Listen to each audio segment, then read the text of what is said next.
Hello, everybody. Welcome to a new program of That's English.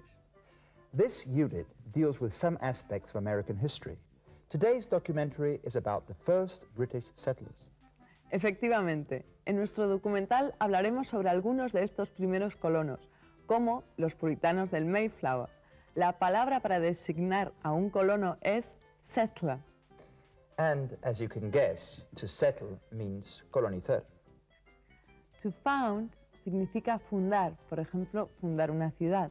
Y to set up or establish a colony significa crear o establecer una colonia. Now we're going to ask you some questions. You have to pay attention to the documentary to find out the answers for those questions. The first question is, who were the Pilgrim Fathers? Our next question is, in what way were the Spanish and British colonizations different? And the last question is, what did the colonization of America mean for Great Britain? Give just one example. And now, let's find out about the early years of North America in the Out And About.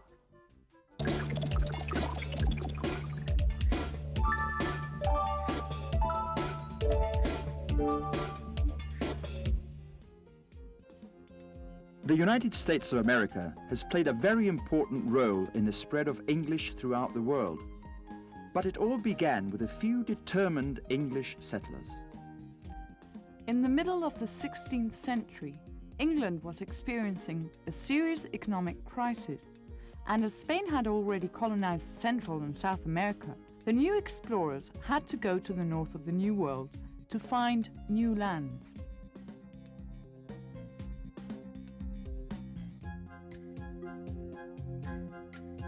(1607) was an important date in the British colonization of the New World. Captain John Smith arrived at Hampton Road on the shores of Virginia with a group of settlers. Here they founded the city of Jamestown, the first English colony in North America. Jamestown started to grow thanks to the cultivation and export of a new crop, tobacco. In the meantime, important social and religious changes were taking place in England. A group of Puritans refused to accept the newly established Anglican Church and had to leave the country. In 1620, 103 of these Puritans set out from Plymouth in England on a ship called the Mayflower. They were the Pilgrim Fathers. The Mayflower landed at Cape Cod in present-day Massachusetts. The Pilgrim Fathers decided to set up a new colony, to which they gave the name Plymouth.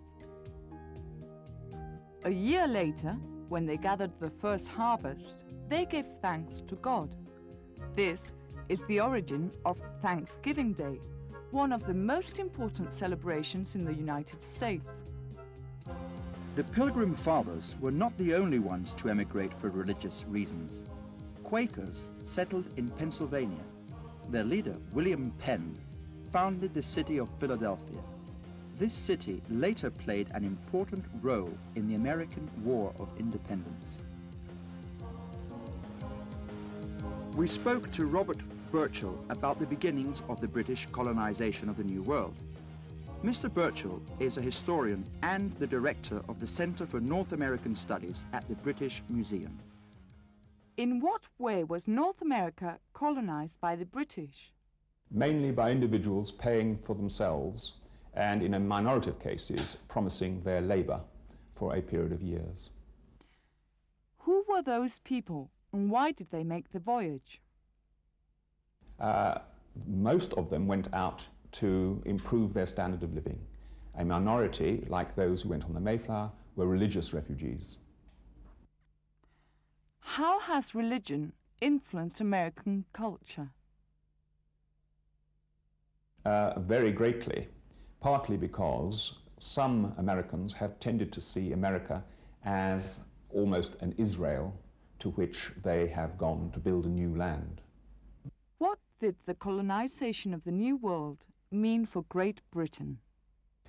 In the first instance, it meant wealth and the provision of investments and returns to capital. It also, of course, was a place to which you could send convicts and other undesirables, and, of course, in general, export overpopulation.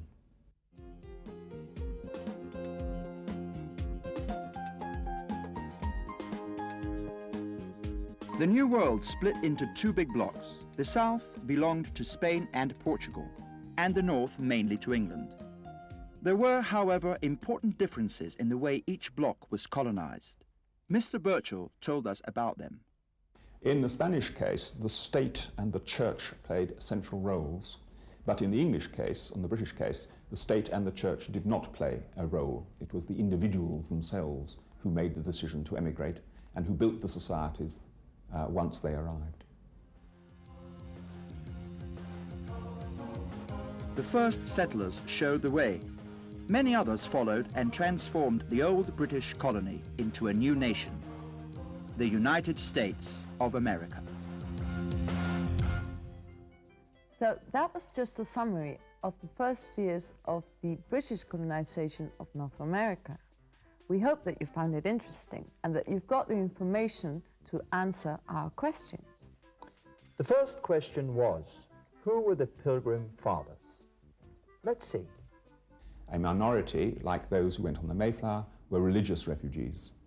As you've heard, they were religious refugees.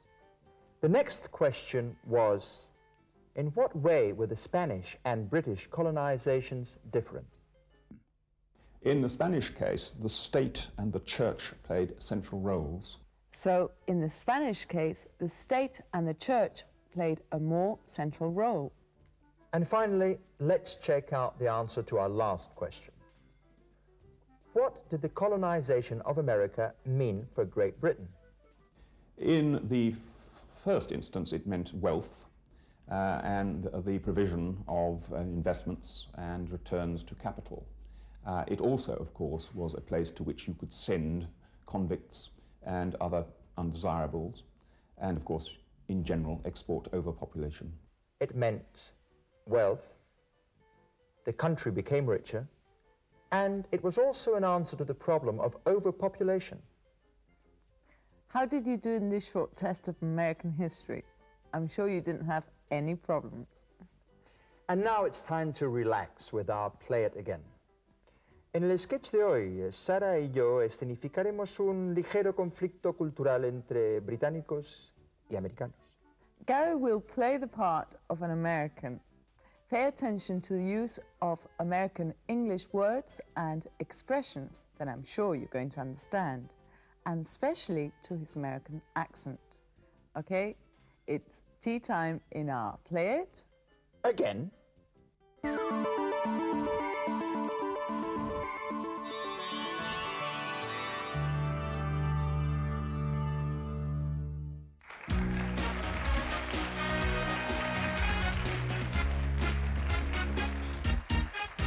Hello, good evening. In today's program, we are having tea with a guest from across the Atlantic, from Texas. Please welcome the famous rodeo star, Gary Piquet. Oh, yeah! Hello, everybody. I love you all. Hey, mwah! You're looking beautiful, Miss Ashton. You're a beauty you are. Sit down, please.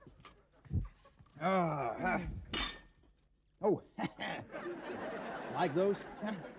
Paid $300 for those beauties. You mean $300? Well, yeah, we say bucks over the other side.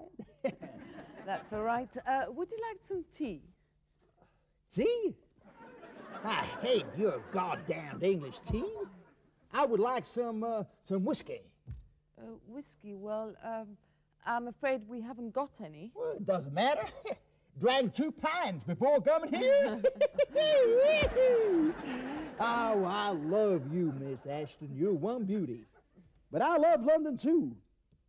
Yesterday evening, I went to the Wax Museum. And before that, I'd been on a historical sightseeing tour around London. A historical sightseeing tour? Stopped At least at 50 pubs.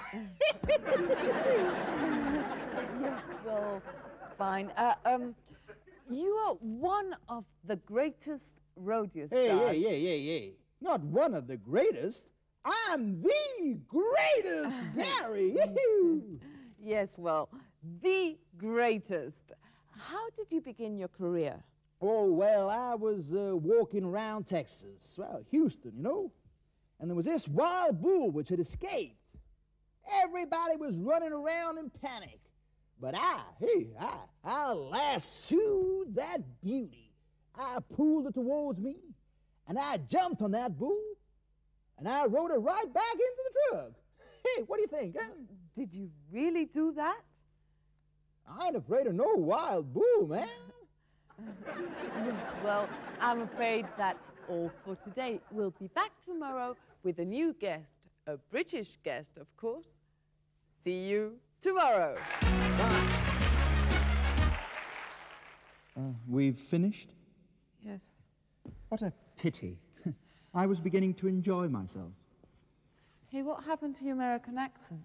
American accent? Oh, that. Actually, I was born in London, but I went to live in Texas when I was 10 years old. Then why do you speak like that? For my fans. Could you imagine a rodeo star with an English accent? Wouldn't be appropriate, Miss Ashton.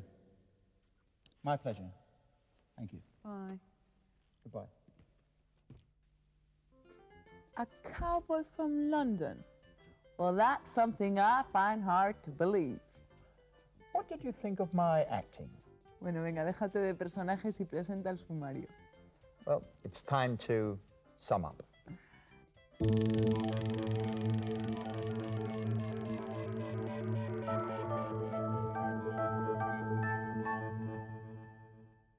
In this unit, we've learned some American English words, such as I paid $300 for them. We've also learned to talk about two actions at different moments in the past. he had already worked in a department store when he became a cab driver. And we've learned to use the ing form after prepositions. Besides being a rodeo star, I'm a champion liar. Y por último, hemos aprendido a utilizar el pronombre one para sustituir a algo ya nombrado. I like that car, the red one. So that's all for today. Yep. We traveled to the early years of American history. We had a great time with our sketch. Huh? And we had a look at what we've learned in this unit. I don't think we could do more. Now it's your turn to devote some time to the book and the cassette. We'll be seeing you in the next program of That's English. That's right, folks. We'll be seeing you. Have a nice day.